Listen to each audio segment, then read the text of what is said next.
Hey, today I'm talking about the new Netflix film, Chicken Run, Dawn of the Nugget. This stars Zachary Levi, Anthony Newton, and a handful of other actors that you should recognize. And the basic premise is Molly, this teenager, is a nice combination of both of her parents. So she's got like the wanting to break free out of the cage from her mom, and she has the daredevil skills from her dad. And wouldn't you know it, it leads to some conflict.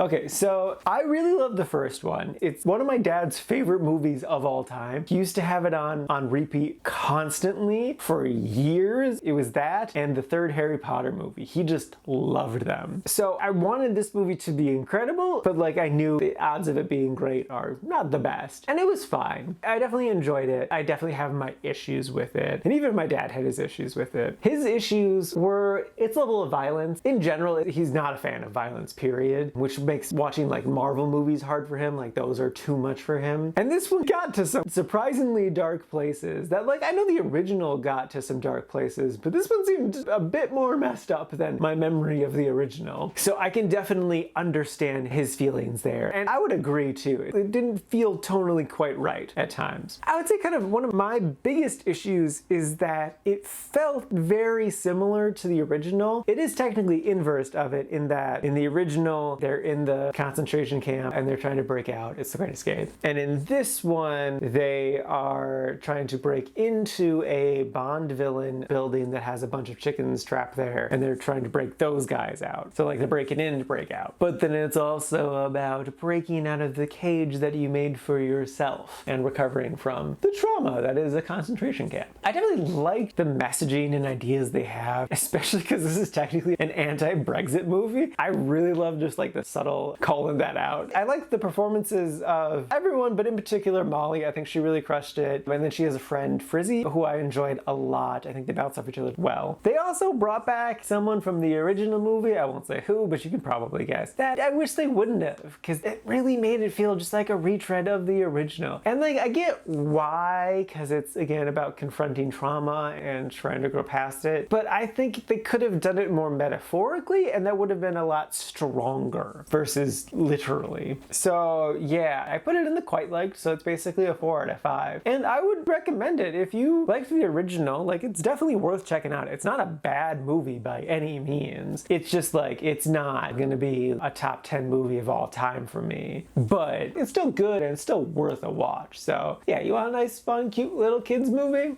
This is a nice, fun, cute little kids movie.